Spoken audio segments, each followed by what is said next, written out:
À la brocante, on trouve toujours des choses charmantes. À la brocante, des vieux phonos, des vieux Brocante, pianos. vide-grenier, cette saison à partir de la fin du printemps et durant tout l'été, effectivement. Et puis c'est un peu le péché mignon, Marido, bonjour, des autres que vous avez rencontrés. Exactement, et de beaucoup de Français. Hein. C'est presque un sport national, surtout quand on passe ses vacances à la campagne. C'est clair. Alors, j'ai déniché quelques pépites pour vous. Notre première adresse, elle est dans le Perche. Chez nous, campagne, les gens du coin connaissent très bien cette adresse parce que elle était en Eure-et-Loire, elle a déménagé à quelques kilomètres pour se retrouver dans l'Orne, les deux grands départements du Perche, l'Orne surtout. Oui. Et elle a investi un manoir et ses descendances. Alors le manoir, pour ceux qui l'auraient peut-être déjà vu ce film Normandie nue, c'est celui qui a servi de plan au film.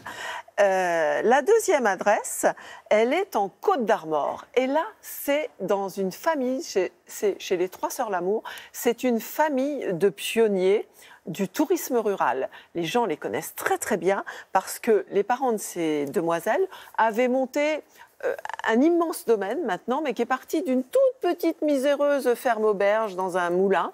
Ils ont développé... Tous les enfants travaillent là et ils ont développé, la maman avait déjà développé une brocante. Et les filles, les belles filles, s'approvisionnent dans la brocante pour faire le décor de leur chambre d'hôte. Voilà. Et la dernière adresse, elle est en Normandie, entre Honfleur et Deauville. Et là, c'est pas vraiment de la brocante. C'est très original. C'est un couple qui est passionné. Alors, ils n'ont pas tué les animaux, hein, d'animaux de taxidermie. Et ils les ont déguisés. Bah oui, parce que sinon, on va me crier dessus. Ils les ont déguisés comme des scènes de théâtre et vous rentrez chez eux, c'est pratiquement une scène de théâtre. C'est très original. Dans le Perche, déjà réputé pour sa brocante, Cécile vient d'investir un beau prieuré perdu dans le bocage. Ce prieuré date du XVIIe siècle. Il semble qu'il soit rattaché à l'abbaye de la Trappe. On a été séduit par le bâtiment d'une sobriété extraordinaire, par les dépendances agricoles. On aime bien les bâtiments d'usage qui ont une histoire. Et puis un jardin extrêmement mûr avec des grands arbres qui ont certains plus de 200 ans. On a installé notre brocante. On peut aussi présenter quelques créateurs et puis accueillir plus largement nos hôtes au salon de thé, au jardin ou dans la maison.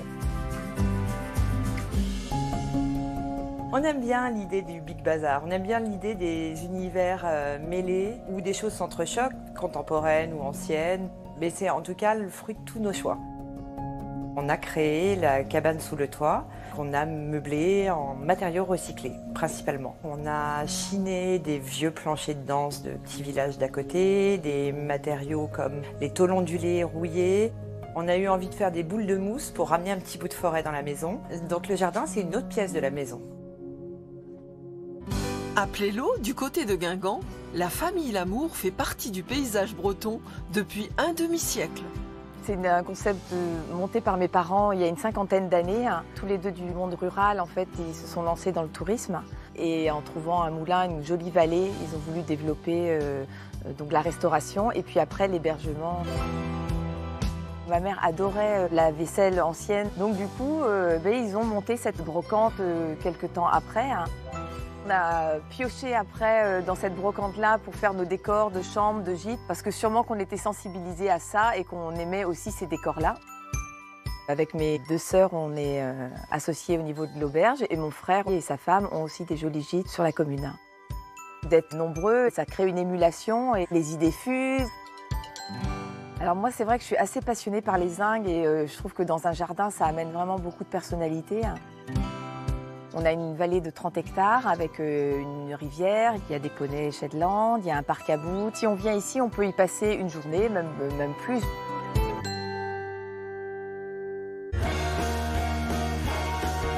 À 2 pas de Honfleur, une demeure bien cachée sous les frondaisons dévoile son univers aussi baroque que raffiné chez Sherazade dans son palais.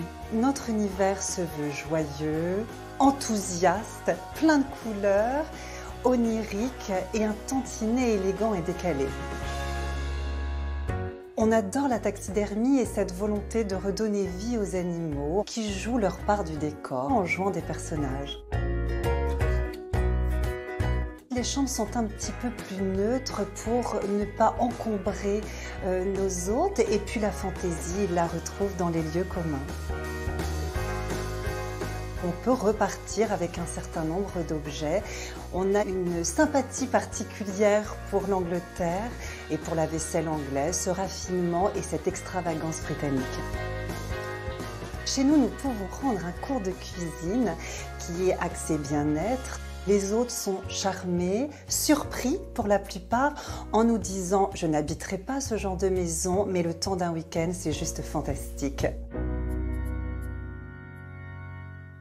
Alors, ce qui est formidable, c'est que si vous n'avez pas envie de courir tous les vides-greniers, tout est à domicile, là.